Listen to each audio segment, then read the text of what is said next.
ഡൽഹിയുടെ അധികാര ഇടനാഴികളിൽ ഇപ്പോൾ ഭൂകമ്പത്തിന്റെ മുഴക്കമാണ്. വെറും ഭൂകമ്പമല്ല, മോദി എന്ന് പറയുന്ന നേതാവിന്റെ അടുത്ത നീക്കത്തിന്റെ മുഴക്കമാണത്. കഴിഞ്ഞ തവണ പാർലമെന്റിൽ എന്ത് സംഭവിച്ചുവെന്ന് നിങ്ങൾക്ക് ഓർമ്മയുണ്ടോ? പ്രതിപക്ഷത്തുള്ള കുറെ കക്ഷികൾ കൂടി ഒന്നിച്ചു നിന്ന് ഒരു ബില്ല് അട്ടിമറിച്ചു. ഒരു വലിയ വികസനത്തെ തടഞ്ഞതിന്റെ പേരിൽ അവർ ഒന്ന് അഹങ്കരിച്ചു. പക്ഷെ അന്ന് അവർക്കറിയില്ലായിരുന്നു കളിക്കാനിറങ്ങിയത് മോദിജിയാണെന്ന്. ഇതാ വീണ്ടും വരുന്നു മണ്ഡല പുനർനിർണയ ബില്ല്. ഇത്തവണ കഥയല്ല, കാര്യമാണ്. പ്രതിപക്ഷത്തിന്റെ നെഞ്ചിൽ തീ കോരിയിട്ടുകൊണ്ട് ആ ബില്ല് വീണ്ടും പാർലമെന്റിലേക്ക് വരുന്നു. പണ്ട് അഹങ്കരിച്ചവർ ഇന്നലെ മല്ലികാർജുൻ ഖാർഗെയുടെ കത്തിലൂടെ ദയനീയമായി അപേക്ഷിക്കുകയാണ് ഒരു സർവകക്ഷി യോഗം വിളിക്കണമെന്ന്. എന്ത് കഷ്ടമാണ്! അന്ന് ബില്ല് കീറി എറിഞ്ഞപ്പോൾ ഉണ്ടായിരുന്ന ഒരിത് ഇപ്പോൾ എവിടെ പോയി? ഇന്ന് എല്ലാവർക്കും പേടി. ഇതൊരു സാധാരണ ബില്ലല്ല. ലോക്സഭയിലെ സീറ്റുകൾ 850 ആക്കാനും സ്ത്രീകൾക്ക് അധികാരം നൽകാനും പോകുന്ന ഒരു ചരിത്രപരമായ നീക്കമാണ്. ഇത് തടയാൻ നോക്കുന്നവരുടെ രാഷ്ട്രീയ ഭാവി ഈ ബില്ലിനൊപ്പം അസ്തമിക്കുമോ? കാരണം BJPക്ക് വേണ്ട മാജിക് ഫിഗർ 360 അത് മോദിജി ഉറപ്പിച്ചു കഴിഞ്ഞു. ഇനി പ്രതിപക്ഷം എത്ര സർവകക്ഷി യോഗം വിളിച്ചാലും എത്ര കത്തെഴുതിയാലും മോദിയുടെ ഈ ഒരു തടയാൻ ലോകത്ത് ആർക്കും കഴിയില്ല എന്ന് തന്നെ പറയാം. ഈ മാസ് നീക്കത്തിന് പിന്നിലെ BJPയുടെ കരുത്ത് എന്താണ്? ആരാണ് ഈ പ്രതിപക്ഷത്തെ പേടിപ്പിച്ചുകൊണ്ടിരിക്കുന്നത്? നമുക്ക് നോക്കാം. നിങ്ങൾ ഓർക്കുന്നുണ്ടോ, കഴിഞ്ഞ ഏപ്രിൽ മാസം നമ്മുടെ പ്രധാനമന്ത്രി മോദി ലോക്സഭയിലെ മണ്ഡല പുനർനിർണയ ബില്ല് അവതരിപ്പിച്ചപ്പോൾ ആകെ നടന്ന കോലാഹലങ്ങൾ? അന്നൊക്കെ പ്രതിപക്ഷം ഒറ്റയ്ക്കിട്ടായിരുന്നു. ആ ബില്ല് തോൽപ്പിച്ചപ്പോൾ അവർക്ക് എന്തൊരു സന്തോഷമായിരുന്നു. ഞങ്ങൾ മോദിയെ തടഞ്ഞു എന്ന് പറഞ്ഞ് അവർ പരസ്പരം കൈകൊടുത്ത് ചിരിച്ചു. അന്ന് അവർക്ക് വലിയ വിജയമായിരുന്നു അത്. പക്ഷേ അന്ന് അവർ ഒരു കാര്യം മറന്നുപോയി. ഇതാ മോദിയുടെ ഭരണമാണ്, ഇവിടെ കാര്യങ്ങൾ നിർത്തിയിടത്തു നിന്ന് തുടങ്ങുകയല്ല, നിർത്തേണ്ടടുത്ത് കൊണ്ടുപോയി അവസാനിപ്പിക്കുകയാണ് ചെയ്യാറുള്ളത്. ഇപ്പോൾ എന്താണ് സംഭവിച്ചതെന്ന് നോക്കൂ. ബില്ല് വീണ്ടും വരുന്നു എന്നറിഞ്ഞപ്പോൾ തന്നെ പ്രതിപക്ഷത്തിന്റെ വിറയൽ തുടങ്ങി. കോൺഗ്രസ് അധ്യക്ഷൻ മല്ലികാർജുൻ ഖാർഗെജി വെപ്രാളപ്പെട്ട് അടുത്ത അടവുമായി ഇറങ്ങിയിരിക്കുന്നു. എന്തടവാണെന്നോ? ഒരു സർവകക്ഷി യോഗം വിളിക്കണം, അതൊന്ന് ചർച്ച ചെയ്യണം എന്ന് പറഞ്ഞ് പ്രധാനമന്ത്രിക്ക് കത്തയച്ചിരിക്കുന്നു.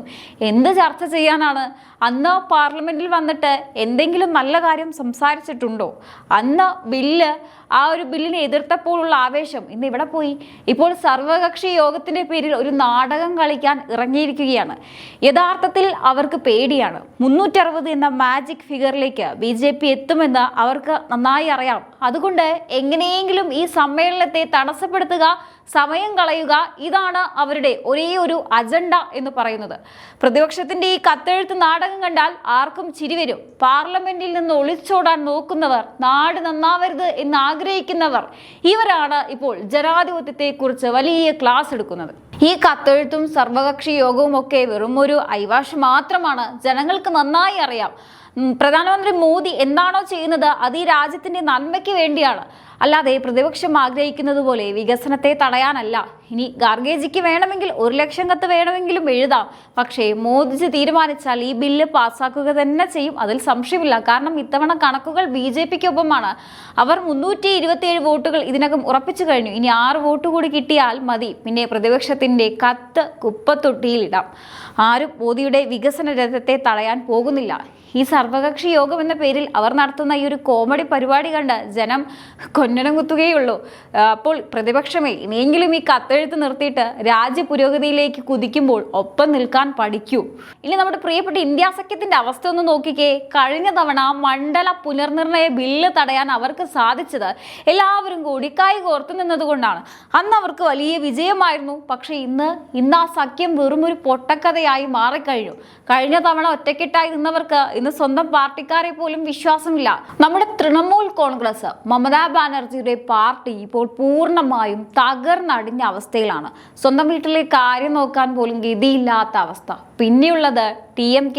അവരാണെങ്കിൽ ഇപ്പോൾ ഇന്ത്യ സഖ്യത്തിന്റെ പടിക്ക് പുറത്താണ്. ഇനി ആര് ബാക്കിയുണ്ട്? ഇവരൊക്കെ ചേർന്നാണോ മോദിജിയെ പിടിച്ചു കെട്ടാൻ വരുന്നത്?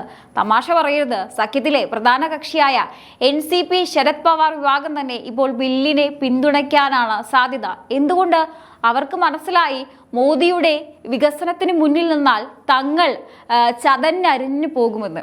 ഈ മഴക്കാല സമ്മേളനത്തിൽ മണ്ഡല പുനർനിർണയ ബില്ലും വനിതാ സംവരണ ബില്ലും പാസാക്കാൻ സർക്കാർ തീരുമാനിച്ചപ്പോൾ പ്രതിപക്ഷത്തിന്റെ അവസ്ഥ കണ്ടോ? കനത്ത തിരിച്ചടി എന്ന് പറഞ്ഞാൽ പോരാ, ഇതൊരു വലിയ ഷോക്ക് തന്നെയാണ് അവർക്ക് കിട്ടാൻ പോകുന്നത്. സഖ്യകക്ഷികൾ പോലും ഓരോന്നായി BJP-യിലേക്ക് കണ്ണു നട്ടിരിക്കുകയാണ്. തങ്ങളുടെ കസേര തെറിക്കാതിരിക്കാൻ അവർക്ക് മോദിജിയെ പിന്തുണച്ചേ പറ്റും. പണ്ട് വലിയ വീരവാദങ്ങൾ മുഴക്കിയ പല നേതാക്കളും ഇപ്പോൾ സൈലന്റ് ആയിരിക്കുകയാണ്.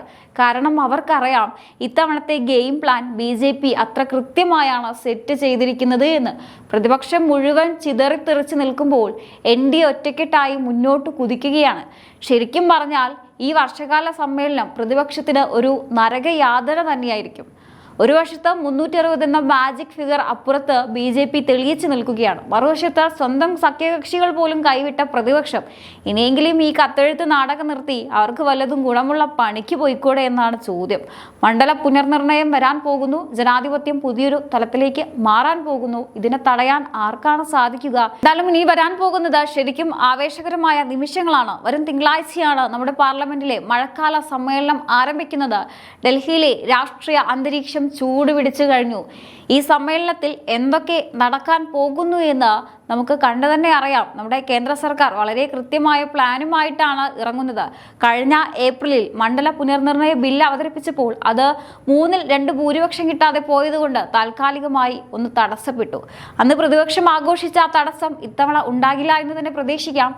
കാരണം NDA സർക്കാരിന് അത് പാസ്സാക്കിയേ തീരുമെന്ന വാശിയുണ്ട്. ഈ ബില്ല് പാസ്സായാൽ ലോക്സഭയിലെ സീറ്റുകളുടെ എണ്ണം 850 ആകും.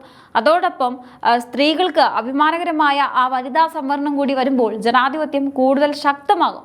ഇതെല്ലാം കൂടി ഒരൊറ്റ സമ്മേളനത്തിൽ പാസ്സാക്കിയെടുക്കാനാണ് സർക്കാർ ലക്ഷ്യമിടുന്നത്. ഇതിനൊപ്പം ഒരു രാജ്യം ഒരു തിരഞ്ഞെടുപ്പ് പോലുള്ള മറ്റു സുപ്രധാന ബില്ലുകളും വരുന്നുണ്ട്. ശരിക്കും പറഞ്ഞാൽ പ്രതിപക്ഷത്തിന്റെ ഉറക്കം കളയാൻ വേണ്ടതെല്ലാം ഈ സമ്മേളനത്തിൽ ഉണ്ടാകും. ഇനി അവരുടെ കയ്യിലിരിപ്പ് ഒന്ന് നോക്കിക്കേ. BJPക്ക് 327 വോട്ടുകൾ ഇതിനകം ലഭിച്ചു എന്നാണ് കണക്കുകൾ പറയുന്നത്. നമ്മൾ നേരത്തെ പറഞ്ഞല്ലോ, വെറും 6 വോട്ട് കൂടി മതി. പിന്നെ 360 ആ മാജിക് ഫിഗർ മോദിജി സ്വന്തമാക്കും. ഇതിലേക്ക് എത്താൻ ആവശ്യമായ വോട്ടുകൾക്ക് വേണ്ടി BJP അണിയറയിൽ വൻ നീക്കങ്ങളാണ് നടത്തുന്നത്. അപ്പുറത്ത് ആടി നിൽക്കുന്ന പ്രതിപക്ഷത്തെ ഓരോരുത്തരായി NDA ഇങ്ങോട്ട് ക്ഷണിച്ചുകൊണ്ടിരിക്കുകയാണ്. പ്രതിപക്ഷത്തിന് ഇനി 2 വഴിയേ ഉള്ളൂ. ഒന്നില്ലെങ്കിൽ ഈ ചരിത്രപരമായ തീരുമാനത്തിന് കൈയടിച്ച് പിന്തുണയ്ക്കുക, അല്ലെങ്കിൽ സർവകക്ഷി യോഗം വിളിച്ച് എന്നും ഇങ്ങനെ കത്തെഴുതി നടക്കുക. അവർ കത്തെഴുതട്ടെ, BJPയുടെ വികസനം നടപ്പാക്കട്ടെ. എന്തായാലും തിങ്കളാഴ്ച പാർലമെന്റ് സമ്മേളനം തുടങ്ങുമ്പോൾ കസേരയിൽ ഇരുന്ന് കാണേണ്ട കാഴ്ചകൾ ഇനിയും ബാക്കിയാണ്. എന്തൊക്കെ തമാശകളാണ് അവിടെ നടക്കാൻ പോകുന്നതെന്ന് നമുക്ക് കണ്ടു തന്നെ അറിയാം. എന്തായാലും ഈ ഒരു വിഷയത്തെക്കുറിച്ചുള്ള നിങ്ങളുടെ അഭിപ്രായങ്ങൾ തീർച്ചയായിട്ടും കമന്റ് ബോക്സിൽ രേഖപ്പെടുത്തുക. മറ്റൊരു വിഷയമായി വീണ്ടും കാണാം. നന്ദി.